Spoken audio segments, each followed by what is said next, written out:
We believe that God designed marriage to be large and fruitful, big and adventurous. And so how as a culture did we make it so small and average? That is what we're going to talk about today.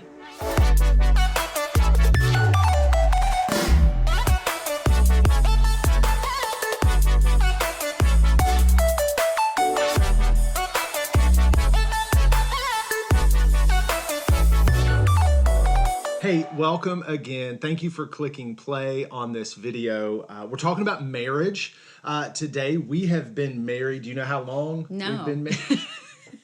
Not right off the bat. Have to do the math. We're coming up on 18 and a half years. Yeah. We're coming up on 19 years of marriage this year. In August, we'll celebrate 19 years together. And so today we're gonna have a conversation about that, and to really get us there, I want to point us to this passage in Matthew chapter 19. So if you have a Bible, you can look there with us.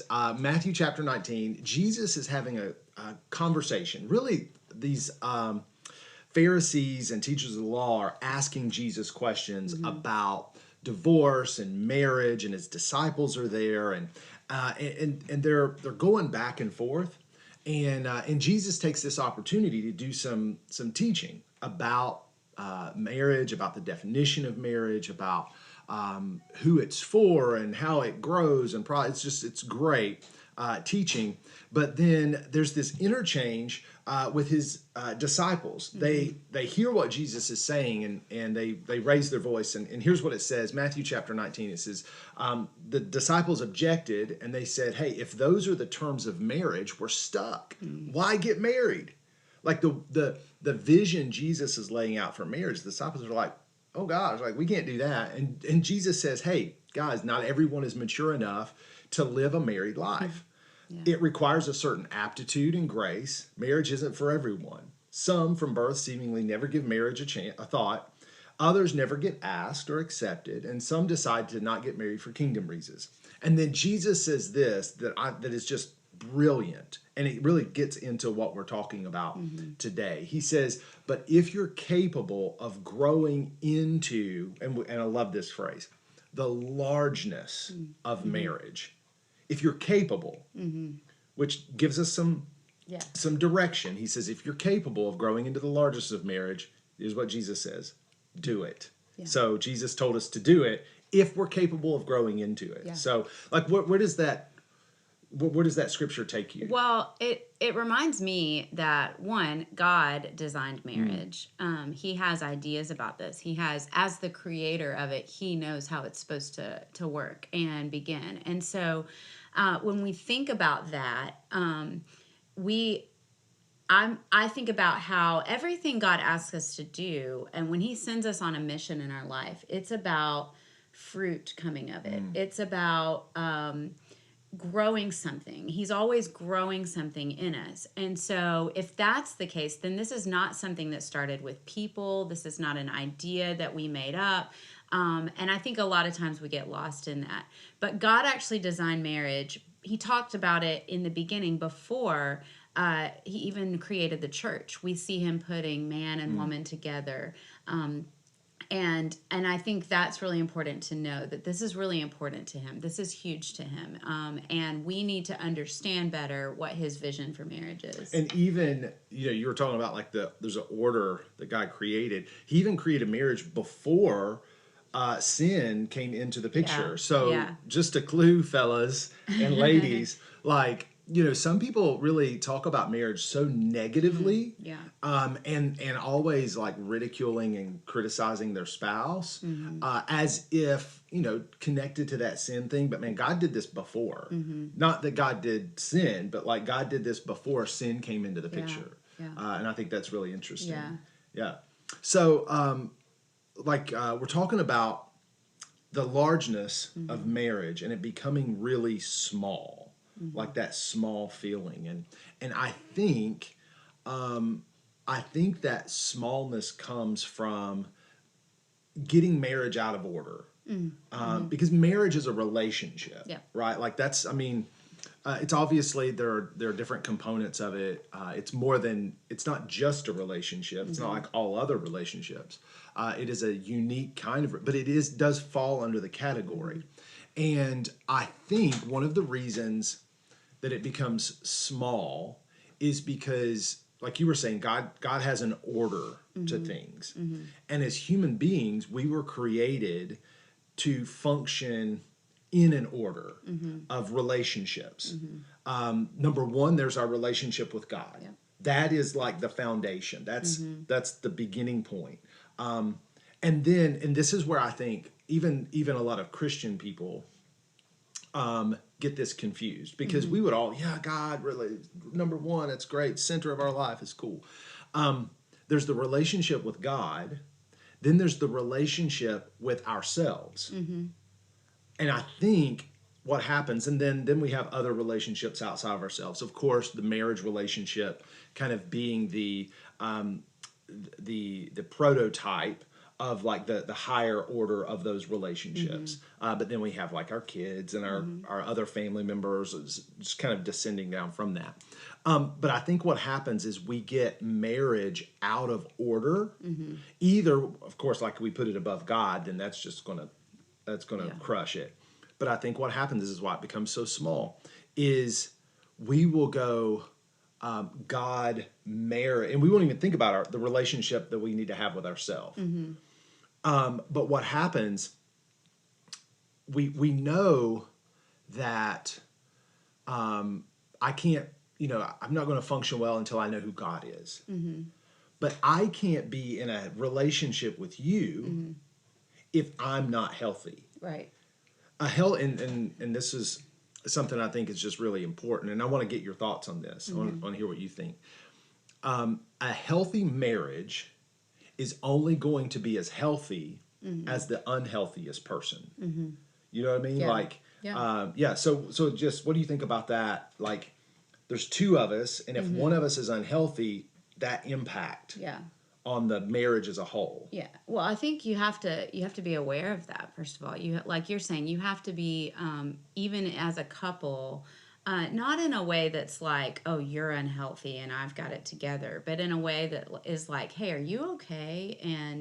And how can I help you? And how can I help you through this? Like, what are you going through? Like, communicating, first of all, that there might be unhealth there and struggle.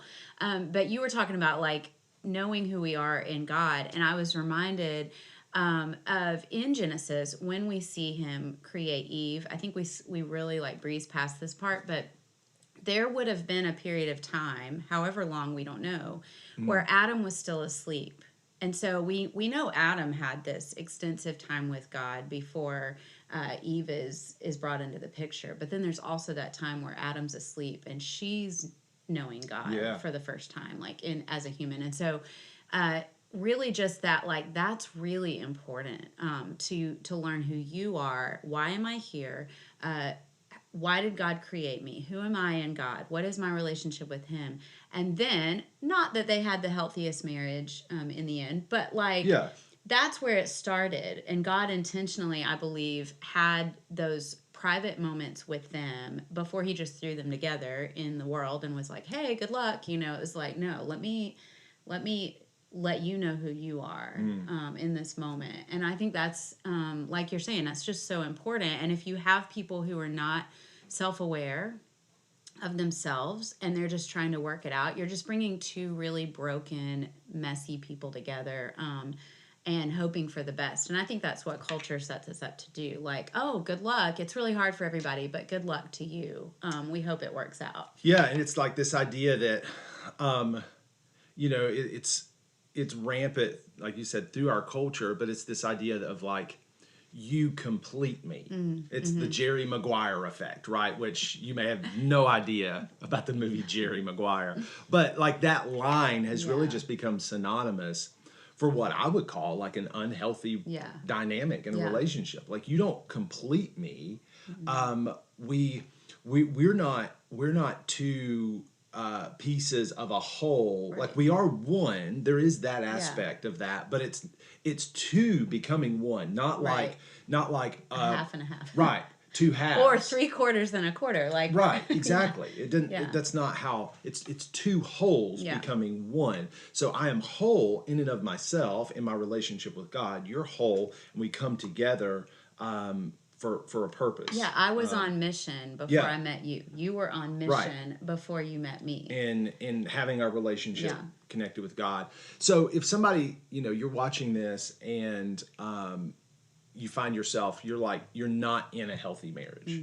And maybe you're not healthy yourself right now. Just a couple thoughts. The first thing I think what we've really discovered that has been helpful both for ourselves, but for our own inner health, our own inner healing, if you will, but also understanding the person you're in a relationship with, just a resource, has been the Enneagram. Yeah. We enjoy discovering more about ourselves. So if you've never done that, there are a bunch of free ones, but invest I think it's $14. Right, we're not getting a kickback from this. No, so invest the resources, the financial resources. Like you said, I think it's less than $20. Yeah. The Get the real thing. the Enneagram Institute. Just Google that. Maybe we'll include a link down below in the comments. The Enneagram Institute. Invest the $13, $15.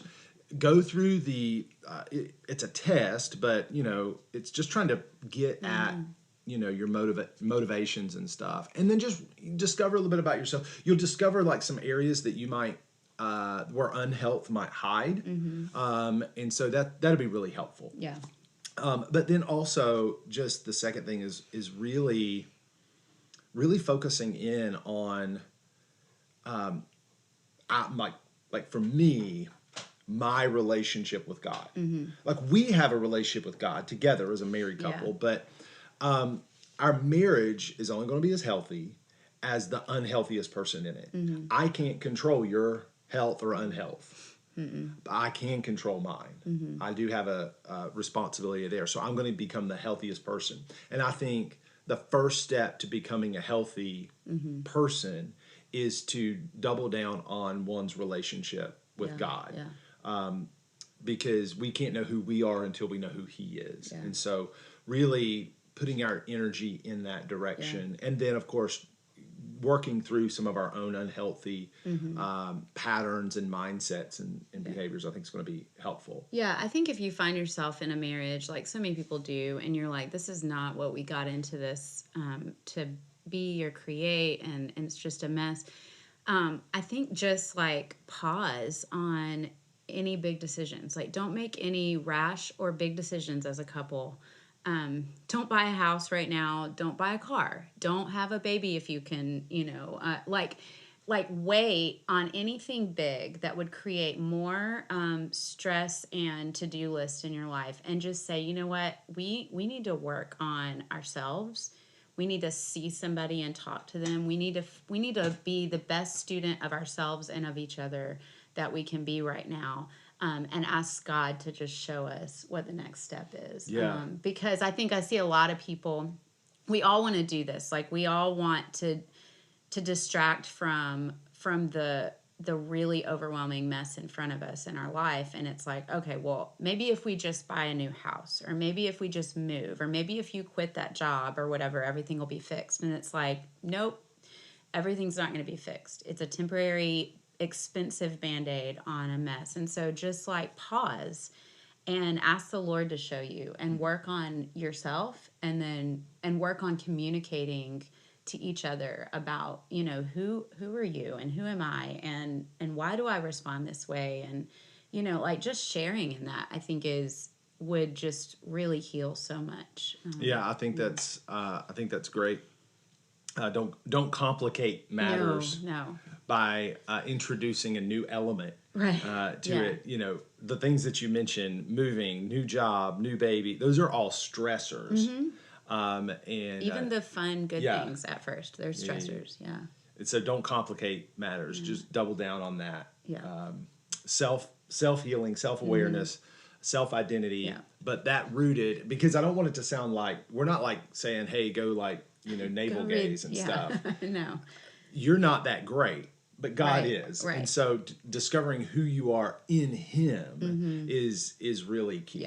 Yeah. So that's awesome. Hey, that was a great conversation. Yeah, it was. Yeah, And we'll awesome. talk more about marriage, I think, Yeah. in the coming videos. And so, yeah. Yeah, definitely. Well, thank you for watching again today. So, what do they need to do if this was helpful and they found it interesting? How can they? So, like the video, and share it with somebody. You may know somebody who you were reminded of them when you were listening, and so share it with them and share our channel. Because we have more content like this coming, and so I think we've learned a lot talking to other. I don't know that we've fixed anything, but we've learned a lot listening to other people's stories as pastors and seeing what people go through. So then subscribe. Yeah. So subscribe so that you can be notified of new videos when they post. So all right. Hey, thanks for watching. We'll see you next time.